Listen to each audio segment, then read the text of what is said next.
Today we're going to talk about the crash of November 629 Alpha Golf, a Piper Malibu Mirage that crashed on Friday in Anderson, Indiana, after it failed to complete a straight-in approach to runway 12 and initiated a go-around.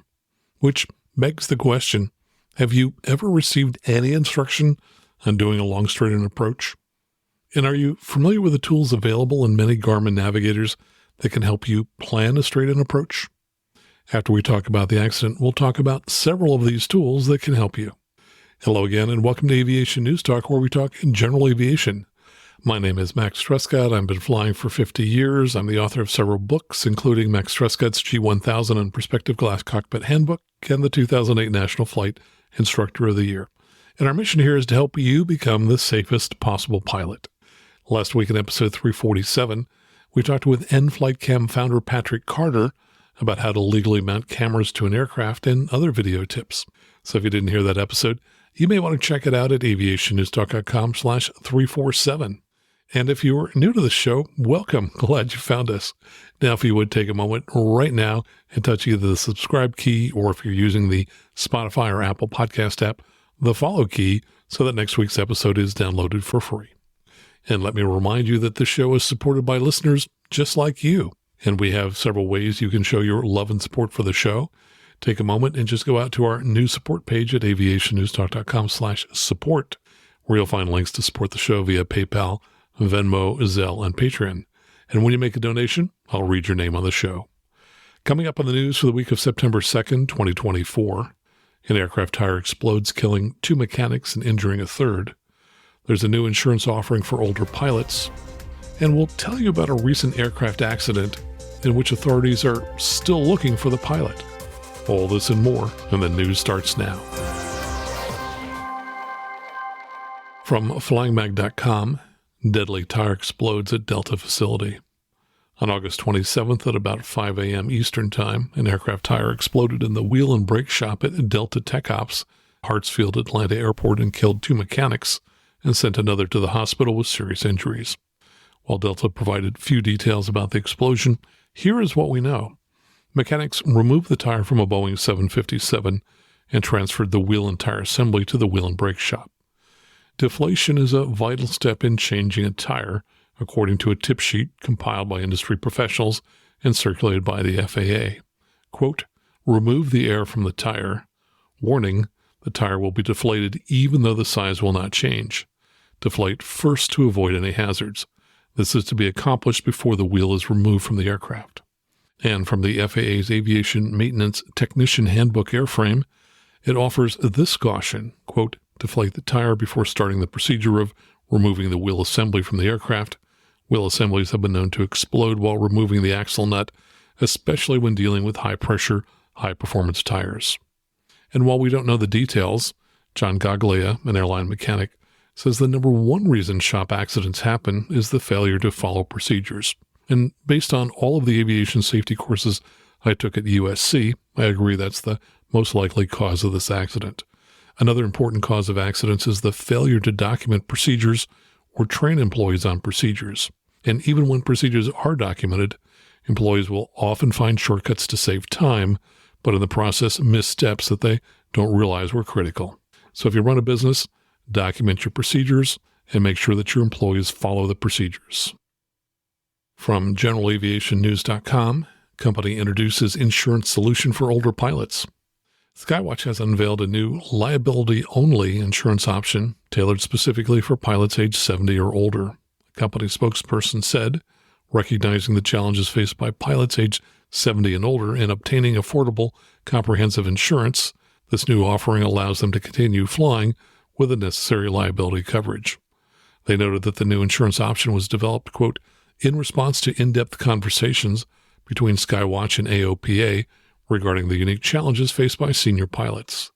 Available through Skywatch's online platform, the policy provides flexible coverage options and instant quotes. For more information, go to skywatch.ai. From globalair.com, Florida airports plan to impose new fees using ADS-B data. Florida airport users are preparing for new fees that will have major consequences for flight training, flight schools, and local pilots. AOPA spoke out against the use of ADS-B data for billing on Wednesday and said it was considering legislative action to ensure that this data is used for its intended purpose. The state of Florida is contracted with Vertower, a Florida company. In February 2023, Vertower entered a partnership with Vector Airport Systems to use Vertower's real-time airport operational data collection and display platform in combination with Vector's industry-leading airport operations billing service. Through the partnership, Vertower airports can choose to feed operations data from Vertower directly into Vector's PlanePass service in order to generate more airport revenue without additional effort. The automated invoicing service can be used at county and municipal airports to assess landing fees. The FAA mandated the use of ADS-B installation on GA aircraft operating in certain airspace in 2020, but the mandate was never intended to be used to collect fees. At a recent public meeting, DeLand's airport manager confirmed that the intent of the fee is to deter traffic. He said, quote, "The primary reason we are even considering a landing fee is to protect ourselves from other airports that are signing up for this. We've got Orlando Executive, Kissimmee, Flagler, Ormond Beach, and us that are considering landing fees. If we do not impose landing fees, airplanes that are using the other airports and paying landing fees, they will choose to come to DeLand and saturate our pattern to an unsafe level. For us to add a landing fee is kind of protection against this." From WJLA.com, pilot in court after allegedly trying to steal $3 million jet from state airport. The pilot accused of attempting to steal a private jet was in court this past week. A week ago on Friday, a pilot at Martin State Airport got to the plane he was scheduled to fly, only to find someone was already in the captain's seat. Pilot T.J. Turbin said, "I looked up and there was someone sitting in the left seat with a headset on, so I'm like, this is interesting. It was a complete surprise, like, okay, something is wrong. What's wrong? Let's figure out what's wrong. I have never seen this in my whole career in aviation. I have never seen anything like that." Turbin said the man told him that he was there for a contract flight, but that the plane already had a crew. In charging documents, police say that Joseph Goldman, age 43, a licensed pilot, was in a restricted area of Martin State Airport, which is clearly posted with restricted area, no trespassing signs. Police also claim airport staff directly told Goldman that he, quote, did not have permission to be on the premises. The Gulfstream G4 is owned by Sinclair Broadcast Group Executive Chairman David Smith and piloted by T.J. Turbin.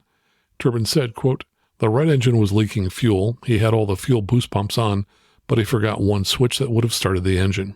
In court, Goldman claimed to be unaware of the severity of his charges. He said, quote, "I was told the only charge was trespassing, although I was let in by security." The judge explained to Goldman he also faces the unlawful taking of a motor vehicle carrying up to 5 years behind bars and theft over $100,000 carrying up to 20 years. Goldman replied, "These charges are a little steep. I should probably get a lawyer."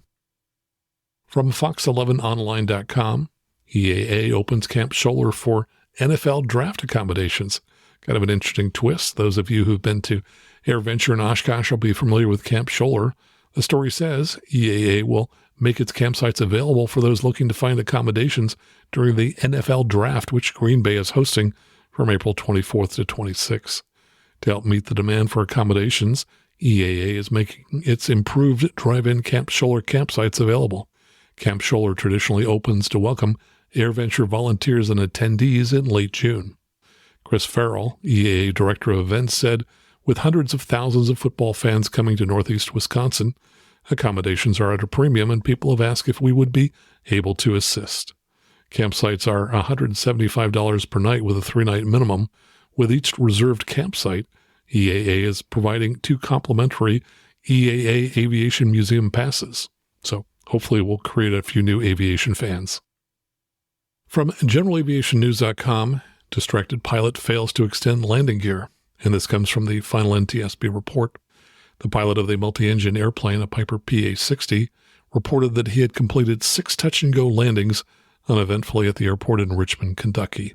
And let me just add that I strongly discourage pilots from making touch-and-goes when they're in retractable gear aircraft. Yes, it can save you a little time, and you can make more landings, but you'll also increase the risk of raising the landing gear instead of the flaps when you reconfigure on the go for takeoff. Though in this case, something different happened. During his approach for the 7th landing, the pilot was distracted by a low fuel caution light illuminating the cockpit, as well as by other traffic in the area. He forgot to extend the landing gear, and the airplane landed on the runway with the landing gear retracted. The aircraft came to rest upright on the runway. A post-accident examination revealed substantial damage to the fuselage stringers. Probable cause, the pilot's failure to extend the landing gear prior to landing. And also from GeneralAviationNews.com, new pilot taxiing at unfamiliar airport hits runway light. This comes from a NASA ASRS report written by the pilot. He says, "I was taxiing in an extremely dark, remote location at a non-towered airport I was unfamiliar with. Lighting was non-existent in the ramp area. I pulled up to the runway hold short line and activated the runway lighting system. I was diligent about checking the markings and my surroundings.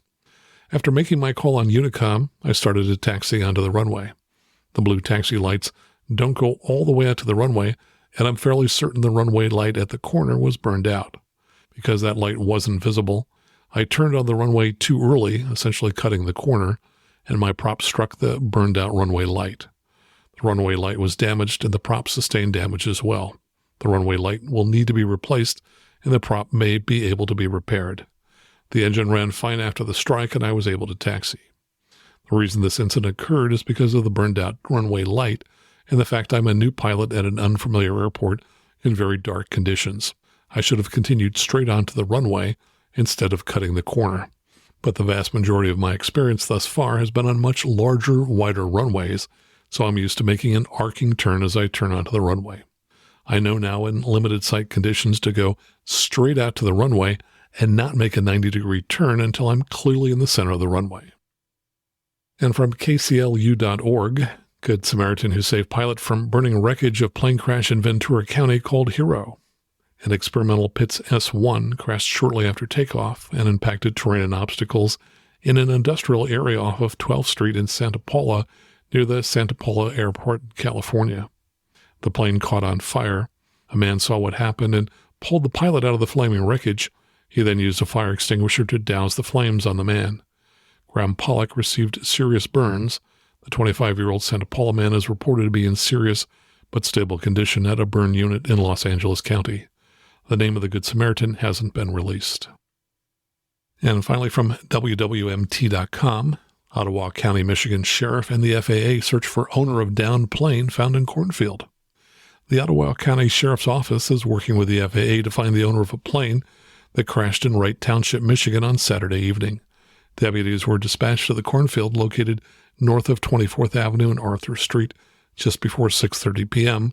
for a report of a downed single-engine white and red plane, according to the Sheriff's Office. The aircraft was found to have a damaged right wing and propeller, but no occupants were found in or around it. Now, I searched online and found that the aircraft was November 9020 X-ray, a 1961 Cessna 182D. The accident flight does not show up on ADS-B, and there are no flights listed for the aircraft in the past year. The aircraft is registered to a man in Coopersville, Michigan, so presumably the authorities will find this pilot and learn more about this mystery flight. Coming up next, a few of my updates, including our video of the week. And then later, we'll talk about the fatal crash of a Piper Malibu that crashed in Indiana on Friday. All right here on the Aviation News Talk podcast.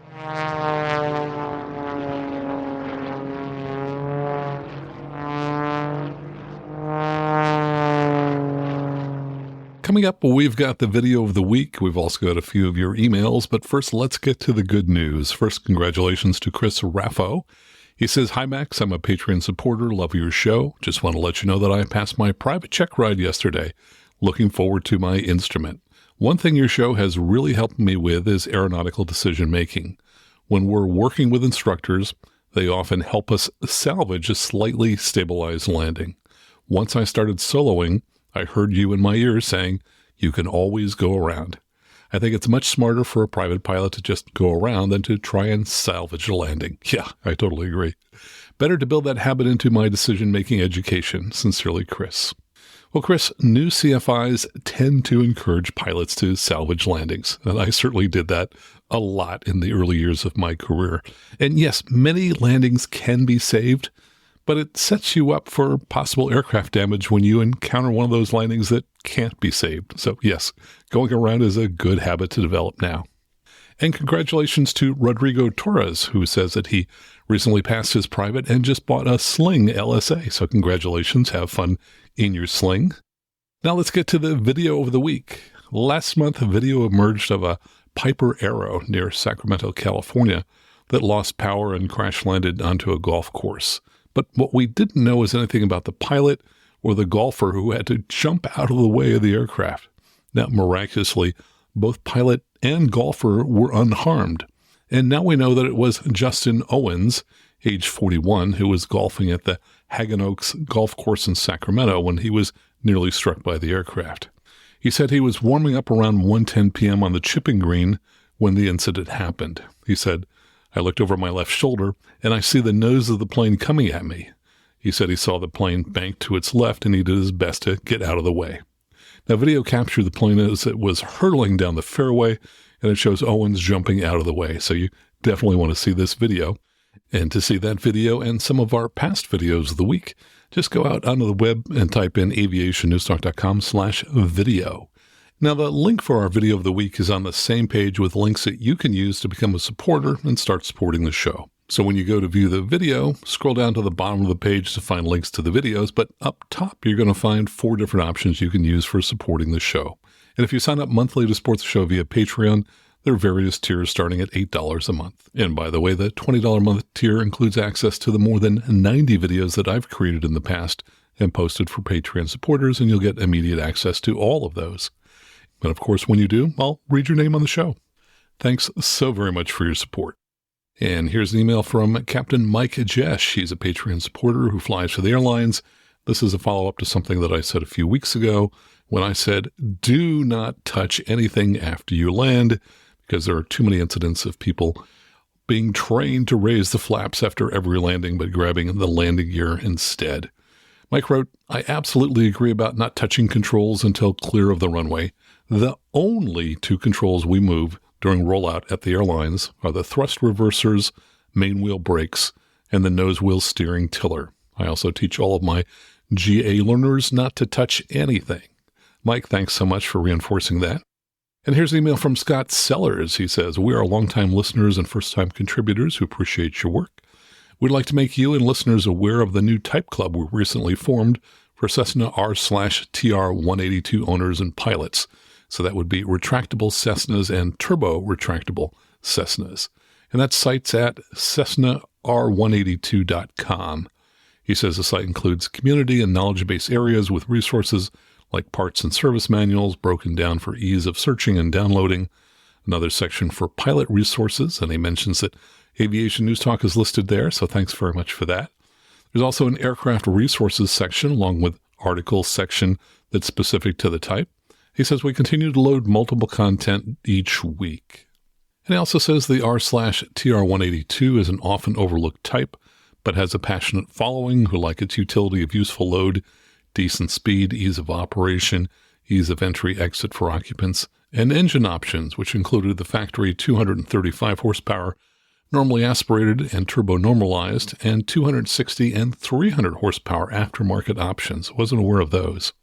He says, as a reminder to retractable and TR-182 owner-operators, on November 15th to 17th in Corona, California, the Cessna Pilots Association will put on their R/TR 182 course that will be taught by well-known Cessna expert Paul New. Cost of the course is $1,195 and is more than offset by future operational savings. He says, yes, I've attended, so I'm familiar. And I will add that years ago, I attended a similar course that was put on by the Cessna Pilots Association for the Turbo 210 that I owned. And that 3-day course was well worth it. So I'm sure this one will be excellent as well. So Scott, congratulations to you and your co-founder Mike Pattison, who put together this new type club at CessnaR182.com. And here's an email from listener Laura Simmons. She wrote, does an IFR flight plan have to include an airport as its clearance limit, or can a fix that is an IAF for an approach to the destination airport be listed as the final entry on an IFR flight plan? Example, if I want to fly from my home airport, KLOZ, and go to the Nashville Airport, KBNA, which I'll tell you in a moment is exactly where I'm headed today. Does my plan have to be KLOZ KBNA, or could I file a flight plan KLOZ REBA, where REBA is an IAF or ILS to runway 20? A friend of mine and I have been touring towers. During each tour, we inquire about expected pilot actions during NORDO situations. We get different answers between controllers at different facilities, as well as different answers among the controllers in the same facility. Our inquiry is on expected pilot action when flying on an IFR flight plan in actual IMC during NORDO situations. I have heard that a flight plan should be filed to a fix that is an IAF or IF of an approach to the destination airport rather than filing to the airport. Otherwise, if the IFR flight plan is filed to the destination and the pilot is cleared to the airport, if NORDO occurs, the pilot is expected to proceed to the airport, the clearance limit, and then out to a fix on an approach that will allow the pilot to then proceed into the airport to land with possible hold until the EFC time occurs or the pilot is at the expected arrival time. On the other hand, if a pilot flies to a fix and the clearance limit is to the fix, then in a NORDO situation, the pilot proceeds to the fix and holds until EFC or until expected arrival time at the airport. I had heard that by filing to a fix, the pilot is spared the need to fly to the airport and then out to the IAF. During our tower tours, we, my friend and I, have heard such a variety of answers, none of which are the same and none of which correlate with the AIM, that we are searching for clarification. We also have now been told that an IFR flight plan must include an airport as the final destination and that an approach fix cannot be used. Thank you for any opinion or information you might add. I really enjoy this email. And so it was one of those rare cases where I just picked up the phone and called her, and we had a delightful time talking. And what I told Laura was that it's not surprising that she got different answers from the controllers that she asked, and that a common joke is that if you were to call 10 different FAA FSDOs with a question, you'd likely get 11 different answers. And I told her that, yes, you definitely can file an IFR flight plan to a fix, and that I've done it a couple of times. In both cases, I did it because I was doing a mountain checkout for relatively new pilots who were also starting on their instrument ratings. So we filed an IFR flight plan from Palo Alto Airport to the Linden VOR. And from there, we did flight following for the rest of our trip up into the mountains. In one case, the controller questioned whether we really wanted to go to that fix, but accepted our answer that indeed we did. So very few flight plans actually go to fixes, but it can be done. Laura then asked me if I would file to an airport or to a fix that was the beginning of an instrument approach, and I said that I always file to an airport. I also explained that the explanation she gave of lost communication and flying to an airport and then back to a fix to start an approach is technically correct and what she should tell an examiner during a check ride. But that in the real world, everything I hear is that controllers want to get a NORDO aircraft out of the system as quickly as possible. So they prefer that you just fly direct to a fix to begin an approach. And then if an aircraft were to fly first to the airport and then back out to a fix, they'd probably be scratching their heads wondering what you were doing. But regardless of what you choose to do, they would be clearing all of the airspace around you. Now, finally, I told her that for definitive answers to questions about FAA regulations, she could contact the FAA's Office of Chief Counsel, and that they already have interpretations that they've given in the past that are posted on a website that you can do a keyword search of. And that database goes back to 1990 with all of their past interpretations. And I'll include a link to that site in the show notes. So, Laura, thank you so much for your email, and it was fun talking to you over the phone. Now, here's an email from Patreon Mega supporter Matt Souza, and this is in reference to the closeout deal that I mentioned on backpacks a couple of episodes ago. Now, supporter Brian Schultz has sold hundreds of these backpacks in the past, but he is getting out of the business and doing a closeout deal by selling the remaining backpacks at just half price, which is $99.50 plus shipping. And I'll give you the promo code that you need in a minute. But here's what Matt wrote to me, and it was totally unsolicited. He said, "Just wanted to share with you that I bought one of the Aviator flight backpacks you mentioned on the show using the promo code, and I'm loving it. It is really good quality and fits everything I need. It's also comfortable to carry as an actual backpack. Just recently, I had to walk 15 minutes-ish after a flight, and it worked great. And as usual, keep up the good work with the podcast. I learn something new with each episode. Your show is a great asset to the aviation community. Well, Matt, thanks so very much. Glad to hear that you like the backpack. I have one that Brian sent to me to try out, and I have found that it's far better than my old backpack that I take on trips and to carry my laptop. So if you'd like to get one of these backpacks, remember it's a closeout deal. They won't be around forever. Just go out to aviationnewstalk.com/backpack. And when you get to the order entry form, just enter the promo code MAX. Yes, my name, Max. And now let me tell you what I'm up to. It's Saturday morning. I'm doing the final bits of recording for this episode, and within the hour, I have to hop into a car to go to the airport to fly out to Nashville, where I'm going to then spend a day, Sunday, just relaxing and getting ready for my 5-day trip that starts on Monday morning. And what I've kind of found over the years is that if I arrive in Knoxville the night before a big trip, sometimes there are problems with airline travel. I end up missing a connection. I end up having to get up in the wee hours of the morning, and I arrive to start the week very tired and cranky. So what I try to do now is just build in an extra day, which is why I'm going to go out a day early and just take it easy, show up on Monday morning to meet the owner of a new Cirrus Vision jet. Now, he has completed his type training in the simulator, which takes about 2 weeks. After that, the FAA requires that people who are trained in the simulator need 25 hours of SOE or supervised operating experience in the jet itself before they can then fly the jet solo. So we'll be flying around the country over the next 5 days. There's a long list of things that Cirrus likes us to do, including flying at night, also flying in and out of some mountain airports, so should be great fun. Now, interestingly, the following week, I'm going to do it all over again with another owner. So it's a busy September. I'm going to be having lots of fun, and I'm working to make sure that I still get new episodes out to you each week, so I hope you're enjoying the show. Oh, yes, and of course, I will be doing some editing on the airplane as I fly out to Nashville. Now, aviation is a very small community, so see if you know any of these people who've signed up in the last 2 weeks to help support the show. And by the way, if you're thinking of supporting the show, now is a great time because it's the beginning of the month.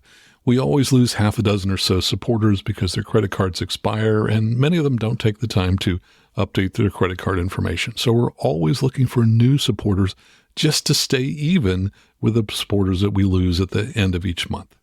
So thanks to these new supporters on Patreon, including David Williams, Jamie Neal, Mark Curtis, Marcus, Old Dog 49, and LWS. Also thanks to these PayPal supporters who made one-time donations, including Andrew Wang, Nicole Pelchat, and David Whitback, who says thanks for a great podcast. And also thanks to these supporters who made one-time donations via Zelle. Thanks to Howard Shore. He wrote that he landed at Bar Harbor a few days before the accident of November 990 Papa Tango, which we talked about in episode 342, and he said he encountered the same poor weather conditions at the time. Also thanks to Adam Levine, who's a DPE with Eagle Mountain Aviation, who made a large one-time donation. Adam, thanks so much for that. He said, got hooked on your show recently. Absolutely amazing job bringing together weekly insights across the GA industry. I spent 22 years in Marine Corps fighter aviation, flying F-18s off the carrier, deploying to PACOM, and training new fighter pilots in Miramar. I had the privilege of attending both WTI and Top Gun. The latter part of my career was in the F-35, culminating in command of the Corps' F-35 training squadron, VFMAT 501. He's currently a DPE. He's giving check rides for single-engine land and multi-engine land, and he says, my day job is flying F-35s as a civilian defense contract management agency acceptance pilot at Lockheed Martin in Fort Worth. Although I didn't grow up in GA, I have truly learned to appreciate and respect the hard work and dedication exhibited by applicants and their CFIs. Well, Adam, thank you so very much for your past service and for helping to support the show.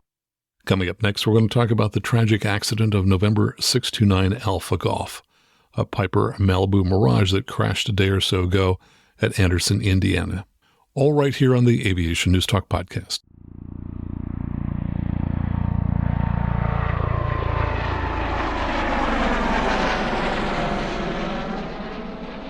And now let's talk about the crash of November 629 Alpha Golf, a Piper PA-46-350P Malibu Mirage that crashed on Friday morning at about 9:52 a.m. Eastern Time. It was making a visual approach to runway 12 at KFOD, that's Anderson, Indiana, but arrived too high and fast at the airport, started a climb out, and stalled shortly thereafter, killing the pilot and 3 passengers. A post-crash fire ensued, destroying the aircraft. First, our condolences to the families of the pilots and passengers who died in the crash. We don't yet know who they are, but we do know that their loss leaves a tremendous hole in their families and their network of friends and coworkers. As pilots, many of us have lost close friends or family members in crashes, and we know how horrible this is. But nonetheless, we talk about these crashes so pilots can learn from them. And by learning from them, hopefully we can prevent similar crashes in the future. Now, undoubtedly, the pilot was experienced, as you don't get to fly a high-performance aircraft as a low-time pilot. And when experienced pilots are involved, people often look for exotic reasons that the aircraft could have failed the pilot. Yet, all of us as pilots make mistakes, even basic ones such as getting too slow, which appears to have been the case with this accident. What little we know about the flight comes from ADSB data. LiveATC.net does not have receivers for Anderson Municipal, which is a towered airport, or for the Indianapolis approach frequency west of the field. Still, the ADSB data paints a crystal clear picture of what happened. I'll talk first about the flight, then about why straight-in approaches can be more difficult than pilots realize, and finally, about ways you can manage your descent so that you don't end up high and fast. The flight departed from KFOD, Fort Dodge, Iowa, at about 6:48 a.m. Central Time. Fort Dodge is a non-towered airport, and LiveATC.net does not have a receiver there, so we can't hear what the pilot said, though whatever was said was probably not relevant to the accident. We know that this was an IFR flight, as the data shows that the aircraft leveled off at flight level 210, and VFR flight is not permitted at that altitude. FlightAware.com shows that there were some widely scattered showers along the route of flight, though it doesn't appear to have been significant. There were 2 small course changes en route at flight level 210, which might have been to avoid weather, though perhaps not. The weather at the destination about an hour before the crash was reported as winds calm, visibility 10, clouds 6,000 broken, 9,500 broken, temperature 20, dew point 17, altimeter 3006.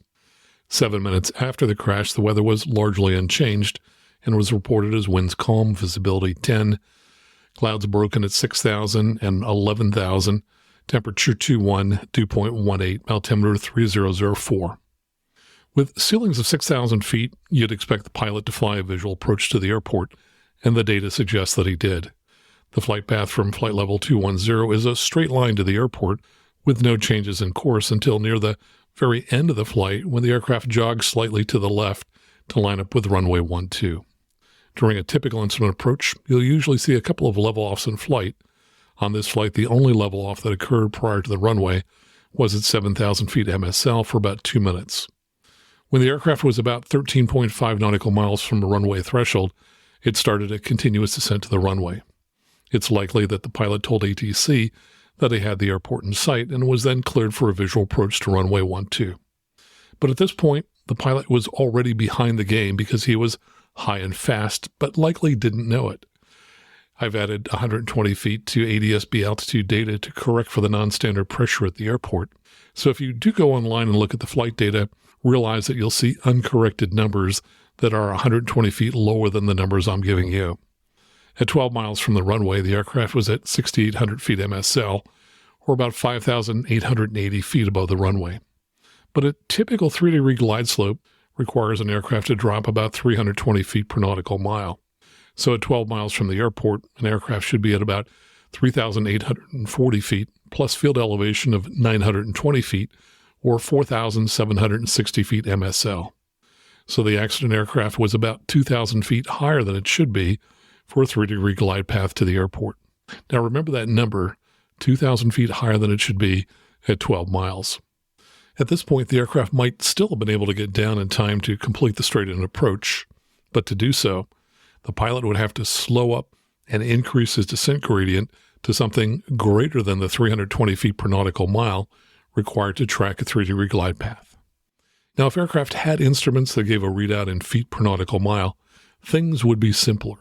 Instead, as pilots, we need to convert 320 feet per nautical mile to feet per minute displayed on the VSI or vertical speed indicator. And the vertical speed required to achieve 320 feet per nautical mile varies depending upon your ground speed, which makes the conversion a little more complicated. As pilots, we like to fly, but often aren't enthusiastic about doing math, which is too bad, because descent planning doesn't require a lot of math, and in this accident, performing a little math could have alerted the pilot sooner that his plan to fly a straight-in approach was not working out. Sadly, this aircraft was equipped with a Garmin G1000, and it has a flight planning tool that can tell a pilot in this situation that he's too high. But pilots need to be familiar with the tool and configure it themselves, as it doesn't run automatically. I'll talk more about those tools later. I downloaded the flight track data for this flight from adsbexchange.com and ran it through flysto.net so I could see a cockpit view of the instruments the pilot would have seen and his view out the window. At 12 miles from the airport, the aircraft had a ground speed of 195 knots and a vertical descent rate of minus 900 feet per minute. If I had been in the airplane and were to have ballparked this in my head, I would have thought something like this. At 195 knots, I'm covering about 3 miles a minute, and to descend at 320 feet per nautical mile to stay on a 3-degree glide slope, I'm going to multiply 320 times 3 miles a minute, which tells me I need to be descending at about 960 feet per minute to stay on a 3-degree glide path. But I would also note that my 3-mile-a-minute estimate is for 180 knots, and that at 195 knots, my descent rate would have to be a little greater, somewhat over 1,000 feet per minute. So the aircraft's present descent rate of around 900 feet per minute is about right if it were on the glide path. But this aircraft was high above the glide path. To figure out whether I was higher or lower than the glide path, I know that for every mile away from the airport, I should be around 320 feet above the ground. And to make that simple, I would have multiplied the 12 miles I was at from the airport by 3 to come up with 36, and multiply that by 100 to get 3,600 feet AGL, which is the approximate height you should be above the ground when you're 12 miles from an airport. I then ballparked the field elevation at 1,000 feet, it's actually 919 feet, and add that to 3,600 to determine that I should be at about 4,600 feet MSL when I was 12 miles from the airport.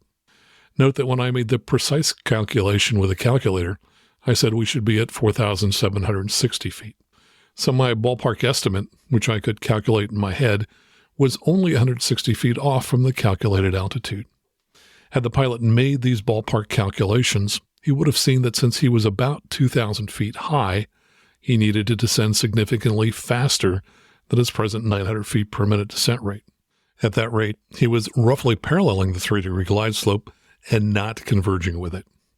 One thing these ballpark calculations don't account for is that even if you're on the glide slope and arrive at the airport at the proper altitude, you're still at 195 knots, which is too fast to extend gear and flaps. So you need additional time and distance to slow an aircraft to gear and flap speeds. The worst situation is when you're too high, too fast, and above the 3-degree glide slope or glide path, because in that situation, you need a higher than normal descent rate so that you can get down to the 3-degree glide path. And having that higher than normal descent rate makes it even harder to slow the aircraft to gear and flap speeds. I pulled out a POH for a 2009 Malibu. The accident aircraft was a 2014, so it's possible it has different limitations. It says the landing gear extension speed is 165 knots, and the maximum speed for selecting 10 degrees of flaps is also 165. To lower the flaps to 20 degrees, the aircraft has to be at 130 knots indicated or less, a speed the aircraft did not reach until it was passing over the airport. The full flap speed is 116 knots. So this aircraft was in a challenging situation, even if the pilot started slowing immediately, which he did not. At 10 miles, the pilot still didn't seem to be aware of his predicament. Airspeed had increased to 207 knots, and the descent rate had only increased to 1,100 feet per minute. At 9 miles, the pilot seemed to become aware of the predicament as the aircraft started slowing below 200 knots, and the descent rate increased to 1,350 feet per minute. At 8 miles, the aircraft had slowed to 186 knots, and the descent rate was 1,400 feet per minute. At 7 miles, the aircraft was at 177 knots, still above gear and flap speeds, descending at 1,250 feet per minute.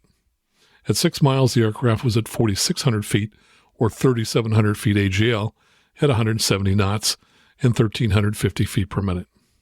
Assuming the winds were calm at this altitude, as they were on the ground, the aircraft's indicated airspeed would be about 8% lower than its ground speed, and it would now be able to lower the gear and the first notch of flaps. At this distance, it should have been at about 2,800 feet MSL, so it was still 1,800 feet above the glide path. You may recall that at 12 miles, it was 2,000 feet higher than it should be. So, while covering half the distance to the airport, the aircraft only inched 200 feet closer to where it should be on the glide path. This is the problem with being high and fast. It's very hard to catch up with where you should be unless you start slowing up early. Little changed over the next 3 miles. At the 3-mile point, the aircraft was still doing 168 knots and 1,250 feet per minute. At about 2.3 miles from the runway, the aircraft turned about 10 degrees left and then right to get lined up on the center line. By now, it was painfully clear to the pilot that he was high, as his descent rate suddenly increased to over 2,000 feet per minute. At 1 mile from the threshold, the aircraft was at 2,040 feet MSL, about 1,100 feet above the runway. The aircraft was at 165 knots, and the descent rate had decreased to 950 feet per minute. As the aircraft crossed the threshold, it was at 142 knots, still 700 feet above the ground, descending at 300 feet per minute. This was the lowest point of the descent, and from here the aircraft began a climb at a rate that varied between 500 and 700 feet per minute. Alarmingly, the airspeed started dropping immediately, suggesting that the pilot hadn't added sufficient power for the climb. At the far end of the 5,400-foot runway, the aircraft had climbed 275 feet, but the airspeed had dropped from 142 knots to 93 knots. Over the next 40 seconds, the aircraft climbed another 300 feet and slowed to 84 knots. The final data point was just 7 seconds later, when the aircraft had slowed to 71 knots in the climb. That final point was just over a mile beyond the departure end of runway 12. It had reached an altitude of 2,270 feet, about 1,300 feet above the airport, where it apparently stalled and crashed. What's tragic about this accident is that it appears like most accidents to have been completely avoidable. And the apparent cause, failure to maintain airspeed, is one of the most basic skills that pilots learn from day one, which is that you have to watch your airspeed, and if you get too slow, the aircraft will stall. How does a pilot fail to perform that basic skill? A common reason is distraction. As you can well imagine, there was likely a lot going on in the cockpit at the time. The pilot was undoubtedly talking to the controller about his intentions, which were most likely to stay in the pattern and attempt another landing. With 3 passengers on board, it's conceivable that there were multiple conversations going on in the cockpit. If the pilot didn't set the intercom to isolate himself from his passengers, then he may have been hearing all of those conversations. So while we don't know what was going on in this cockpit and probably never will know, the NTSB has said that loss of control, which this accident appears to be, is one of the most common accident causes, and distractions are one of the 3 leading causes of loss of control accidents. But what could this pilot have done differently, and what can you do differently to avoid these kinds of unstable straight-in approaches? Descent planning and training aircraft, such as a 172, is usually fairly simple. When you see the airport, you pull the power and descend down to it. But descent planning isn't that simple with faster aircraft for a couple of reasons. First, if you're flying an aircraft with piston engines, such as the accident aircraft, you'd ideally like to start reducing the throttle gradually before you reach the airport. While a Cessna 172 engine is fairly robust and can handle many changes from cruise power to idle, to maximize the life of higher power engines, you probably want to make the power reductions more gradually. A common rule of thumb is to reduce the manifold pressure about 1 inch a minute, or about 2 inches every 2 minutes. For most aircraft, I like to start these power reductions so that by the time I'm in the traffic pattern, the engine power is back to around 20 inches of manifold pressure. That should have allowed the engine to cool sufficiently so that I can make further power reductions as needed in the pattern. So if I'm flying a turbocharged SR-22T, which cruises at 30.5 inches of manifold pressure, I'll start making those power reductions 10 minutes before I reach the airport, which equates to roughly 30 miles from the airport. Another reason descent planning is more difficult is that there's a bigger difference between cruise speed and flap speeds than there is for a Cessna 172. Those aircraft cruise at about 120 knots, And in newer models, you only have to slow 10 knots to lower the first increment of flaps. By contrast, in an older Cirrus SR-22, the aircraft cruises at around 175 knots, but the flap speed was 119 knots. So it takes more time to slow the aircraft to a speed that you can lower the flaps to help you with your descent. By the way, in newer models, the flap speed has been raised to 150 knots, which helps pilots when they're fast and need to slow up. Another problem that occurs when flying faster aircraft IFR is that sometimes ATC leaves you up too high before letting you descend. That may have been the case with the accident aircraft. Also, if you're IFR but planning to do a visual approach, you might not see the airport until you're really close to it, which may again leave you too high. In that situation, one thing you could do, provided the weather is clear enough, is to cancel IFR and proceed to the airport VFR. That way you can start your descent before you have the airport in sight. Most of the time when flying IFR, ATC starts us down to lower altitudes at an appropriate time. However, you can prevent most situations where you're left up too high by monitoring your altitude and distance to the airport and proactively asking ATC for lower altitudes when you know that you need them. Last week, I helped an aircraft buyer move his new-to-him Cirrus SR-22 from California to Missouri, and I remember one time when we asked for lower altitude because we could see from our descent planning that ATC was not descending us when we needed to get down. Now let's talk about descent planning. I think everyone views the straight-in approach as being so simple that there's no need to teach the topic. And frankly, I don't recall the topic being covered in any of the certificates or ratings that I have or being asked about it during a check ride. It just seems to be a given that descending for a straight-in landing is so simple that there's no need to discuss it. And yet it was only a couple of months ago that we talked about yet another accident in which an aircraft was too high and fast for their straight-in approach, which led them to break off the approach to do a downwind to the opposite runway. That was a twin-engine aircraft in Steamboat Springs, Colorado, and like the aircraft we're talking about today, it also got too slow and stalled after failing to complete a straight-in approach. So straight-in approaches are not as trivial as they may seem. The descent tools we're about to talk about are available in all Garmin G1000, G3000, and G5000 glass cockpits, and in most all of the Garmin navigators, such as the GTN 650 and 750. There's even a rudimentary form of some of these tools in the now venerable Garmin 430 and 530 navigators. And this is a good time for me to mention that if you fly an aircraft equipped with a Garmin G1000, 3000, or 5000, and you don't yet have a copy of one of my books that covers these glass cockpits in detail, now is a great time to order one. Today, I'm just going to scratch the surface on how to use these tools, but you'll find all of the details you need for descent planning in these books, and they also contain just about everything else you need to know to fly these glass cockpit systems. So here's how to order. Just pick up the phone and call 800-247-6553 and just ask for Max Truscott's G1000 and Perspective Glass Cockpit Handbook or my Max Truscott's G3000 and G5000 Glass Cockpit Handbook. Both books have a huge index in the back of the book, which makes it easy for you to quickly look up any topic and then go directly to that page to get the information you're looking for. So again, just call 800-247-6553, and you'll find that phone number in our show notes at aviationnewstalk.com. Here are several tools you can use for descent planning, starting from the simplest to more complicated. One of the easiest tools to use is the Selected Altitude Intercept arc. During a climb or descent, just turn the altitude selector knobs to the altitude you'd like to be at a particular waypoint. For example, if I were doing a long straight-in approach, I might set the altitude knobs to the field elevation. Then, with the altitude arc feature enabled, a light blue arc appears on the navigation map page at the estimated position the aircraft will intercept the selected altitude. If the arc is beyond the airport, you'll need to increase your descent rate and or decrease your airspeed. If the arc is between you and the airport, then you'll arrive at your target altitude before you reach the airport. To enable this feature, on the main map page, press the menu key, select Map Setup, and press the Enter key. Scroll to select the map group and press the Enter key. Then scroll down using the large FMS knob to the bottom opposite SEL Alt Arc and use the small FMS knob to select On. Then push the FMS knob to remove the map setup window.